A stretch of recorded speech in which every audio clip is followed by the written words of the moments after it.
Hello everyone, आज हम लोग क्वेश्चन करने जा रहे हैं 10.18 of haloalkanes and haloarenes. एक कॉन्सेप्चुअल क्वेश्चन है और इसमें पूछा गया है पैरा डाइक्लोरोबेंजीन का जो मेल्टिंग पॉइंट होता है और उसकी जो सॉल्युबिलिटी होती है वो ज़्यादा होती है as compare to ortho and meta isomers.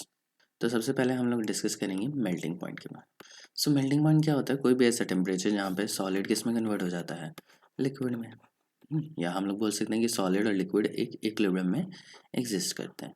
सो अगर ये केस है तो सॉलिड को हमें लिक्विड में कैसे कन्वर्ट करना पड़ेगा? हीट करना पड़ेगा। अब होता क्या है कि सॉलिड में जो पार्टिकल्स होते हैं ना वो बहुत क्लोजली पैक्ड होते हैं, हमें पता ही है। जब इसको हम लोग हीट करेंगे तो ये जो सॉलिड के जो पार्टिकल्स हैं या जो पार्टिकल्स हैं इसके एटम्स, मॉलिक्यूल या ग्रुप ऑफ एटम्स कुछ भी हो सकता है, उनके बीच में जो इंटरमॉलिक्यूलर फोर्सेस होती हैं वो कंपैरेटिवली वीक हो जाती हैं। पहले क्या था, इंटरमॉलिक्यूलर फोर्सेस बहुत स्ट्रांग थी क्योंकि ये बहुत ही ज़्यादा पास में थे। तो सॉलिड को लिक्विड में कन्वर्ट करने के लिए या लिक्विड को गैस में कन्वर्ट करने के लिए क्या करना पड़ता है? हमें हीट करना पड़ता है। और इनके बीच में जो इंटरमॉलिक्यूलर फोर्सेस होती हैं वो क्या हो जाती हैं? कमज़ोर होती चली जाती हैं। सो इससे हमें क्या समझने के लिए मिलता है कि किसी भी कंपाउंड की अगर इंटरमॉलिक्यूलर फोर्सेस बहुत स्ट्रांग हुई तो उसका मेल्टिंग पॉइंट ज़्यादा होगा।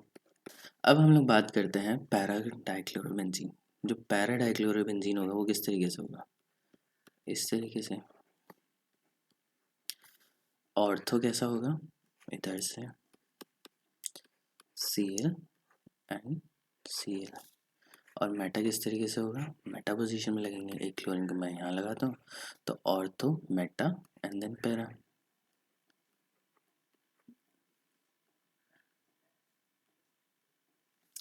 अब इसमें क्या है कि ये जो Cl है ना, दोनों अपोजिट डायरेक्शन में लगे हुए हैं और ये जो कंपाउंड है वो सिमेट्रिकल है। अब इससे होगा क्या? इससे ये होगा कि इसके साथ में जो भी क्लोरीन लगे होंगे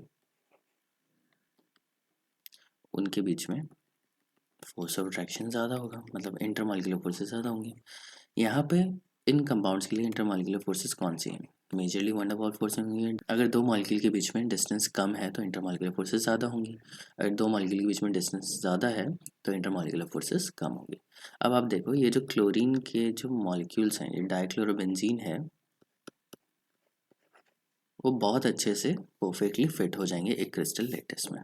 सो अगर आप यहाँ पे देखेंगे कि इतने ही वॉल्यूम में यहाँ पे डाइक्लोरो पैरा डाइक्लोरोबेंजीन के 4 मॉलिक्यूल्स आ जाते हैं, लेकिन सेम वॉल्यूम में ऑर्थो के कितने मॉलिक्यूल होंगे? 3.5 मैं मान लेता हूँ। और इसी तरीके से अगर मेटा का आप सेम लोगे तो उसमें भी कितना आएगा? कंपैरेटिवली कम आएगा।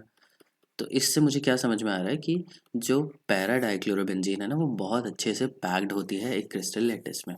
अब यहाँ पे जो ऑर्थो और मेटा पोजीशन है ना, ये उतने अच्छे से सिमेट्रिकली पैक्ड नहीं हो पाती। क्यों नहीं हो पाती? क्योंकि यहाँ पे डिस्टेंस ज़्यादा आ जाता है। तो यहाँ पे देखो आप इंटरमॉलिक्यूलर फोर्सेस क्या होंगी? कंपैरेटिवली कमज़ोर होंगी। एज अ कॉन्सिक्वेंस यहाँ पे इंटरमॉलिक्यूलर फोर्सेस स्ट्रांग है, इंटरमॉलिक्यूलर फोर्सेस स्ट्रांग है तो मेल्टिंग पॉइंट भी पैरा डाइक्लोरो का ज़्यादा होगा as compare to ortho and meta. अब ऑर्थो और मेटा में से किसका ज़्यादा होगा ये भी डिपेंड करता है कि वो किस तरीके से पैक कर रहा है। लेकिन फिलहाल हमारा क्वेश्चन है कि पैरा डाइक्लोरोबेंजीन का ऑर्थो और मेटा से क्यों ज़्यादा होता है? तो ज़्यादा होने का रीज़न क्या है कि वो सिमेट्रिकली पैक्ड होते हैं, इसमें क्लोजली पैक्ड होते हैं। एज ए रिजल्ट हमें ज़्यादा टेम्परेचर देना पड़ता है इन मॉलिक्यूल को दूर दूर करने के लिए। यहाँ पे ऑर्थो के मॉलिक्यूल्स क्या हैं? ऑलरेडी दूर हैं तो इनके बीच में इंटरमॉलिक्यूलर फोर्सेस उतनी ज़्यादा नहीं है, ठीक है, as compare to para.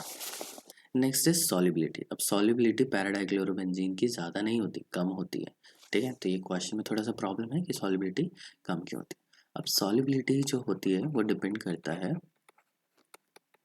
Lattice energy plus solvation energy.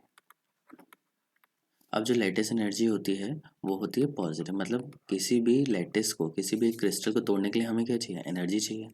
Solvation energy क्या होती है? नेगेटिव, मतलब ये एनर्जी रिलीज होती है। जब मॉलिक्यूल सॉल्वेट हो जाता है तो वो स्टेबल हो जाता है। जब भी कोई कंपाउंड लेस स्टेबल से हाई स्टेबिलिटी पे जाता है तो उसकी एनर्जी रिलीज होगी। तो अगर सॉल्वेशन एनर्जी लेटेस्ट एनर्जी से ज़्यादा है, नेगेटिव जो आ रहा है वो पॉजिटिव से ज़्यादा है, तो ओवरऑल जो रिएक्शन होती है वो फिजिबल हो जाती है, मतलब रिएक्शन हो जाएगी और उसमें से एनर्जी निकलेगी। लेकिन अगर आपकी लेटेस्ट एनर्जी बहुत ज़्यादा है as compare to solvation energy, तो उस केस में क्या होगा कि लेटेस्ट टूटेगा ही नहीं, क्योंकि सॉल्वेशन एनर्जी इतनी एनर्जी रिलीज नहीं हो रही कि वो लेटेस्ट एनर्जी को तोड़ दे। इस केस में इन तीनों गैस में, और पैरा जो है उसकी लेटिस एनर्जी ऑलरेडी बहुत ज़्यादा हाई है। उसकी लेटिस एनर्जी हाई होने की वजह से उसकी सॉल्युबिलिटी कम होती है, ज़्यादा नहीं होती। क्वेश्चन में थोड़ी सी गलती है, ठीक है। So thank you very much for attending the class. आज के लिए बस